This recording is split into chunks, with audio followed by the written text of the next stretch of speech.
Yes, so my name is Tim Chun. I am a board game photographer and videographer. I started off making a YouTube channel, and then I was a photographer on the side too. So those kind of just hybridized and became one continually evolving thing. Yeah, so recently I've worked with fantasy fight games, worked really closely with the op. I do a lot of lifestyle photos, so a lot of times we see very generic product photos of just families playing random board games with like no titles or anything. So I've taken that and kind of adapted to more modern games, and then done lifestyle photos for those, along with commercials that have really captivating visuals that align with sound design and a lot of other color grading details that kind of elevate the whole board game visual space. Excellent. Something I know you do is you do a lot of teaching people about techniques. Uh, Tell me a little bit about your thought process in videos you do that are about teaching people kind of how to do what you do. Because, to some extent, you're creating your own competition. Oh yeah.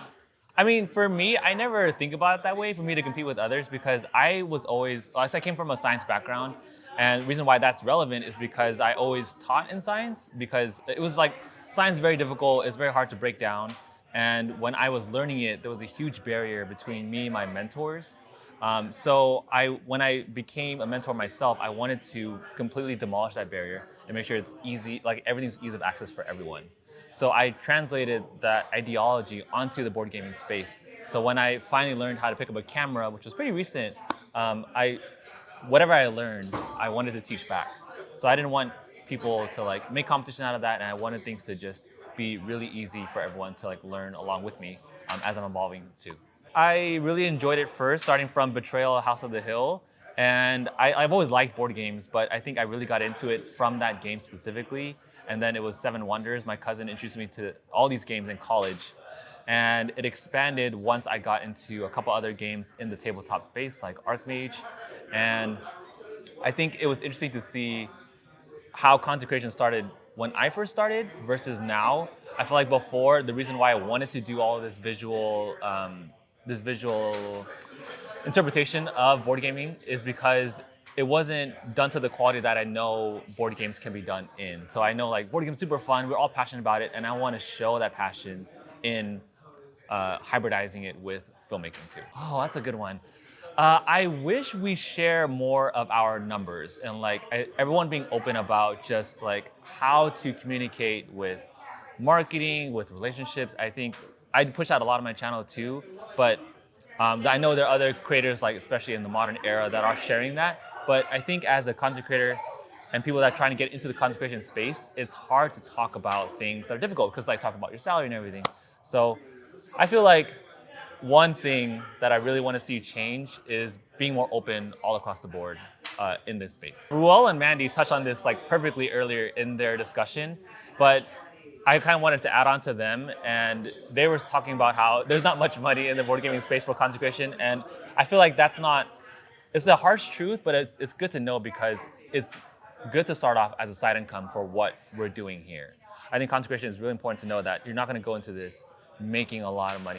You're not making a livable income, but if it starts off as a side income to supplement whatever you're doing primarily, I think that passion is going to carry itself with numbers in time, which I luckily have gone to that point as well. Speaking personally, in response to that, like for me, I actually kind of started in the industry of geekiness as a content creator. I wrote video game reviews, and I did a bunch of D&D fan content and things like that. And some of the relationships I built and the things I learned in that definitely helped guide me toward starting to design my own games, and became people who helped me out when I had my first Kickstarter and things like that. So I do think the community aspect of it is a big part of it, and content creation, whatever form of content creation it is a huge part of it. So like, what made you like transfer like change to that point where you wanted to go from content creation to board game design? For me, it's like the this industry, along with like comic books, video games. There's a few industries where like the line between consumer and creator is thin, and I think like the board game industry might be the place it's most thin. That like you can jump from being a board game kind of house rules maker to board game designer very quickly, and I think to me it was all just like part of the same continuum. It was something I was excited about, so I like creating, and Sometimes that means creating content, and sometimes that means creating, actual games. And there's a period of time where, because of the company I worked for, I couldn't design games.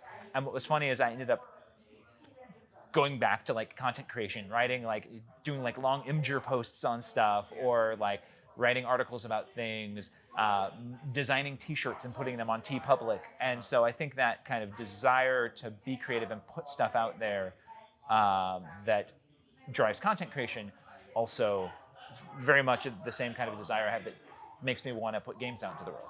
So, but I'm here to interview you. So. No, I wanted to know. That's why I wanted to know. Yeah, we've sort of, it's okay. I think I've got most of the key questions I wanted, but last one, are there any resources you recommend for someone seeking a career in games? Your own videos are a good place to start, actually. For me, I'm going to speak from like a photography standpoint. I look up to other YouTubers as well because it's like the best place. It's free resources. One person I look up to a lot is Peter McKinnon. He's a photographer, really big photographer now, and I learned everything from him. Just to name like one person, there are several other amazing photographers in this space. But if you take like the cinematic side and apply that to our board gaming space, you can't go wrong with that. You know? So. Awesome.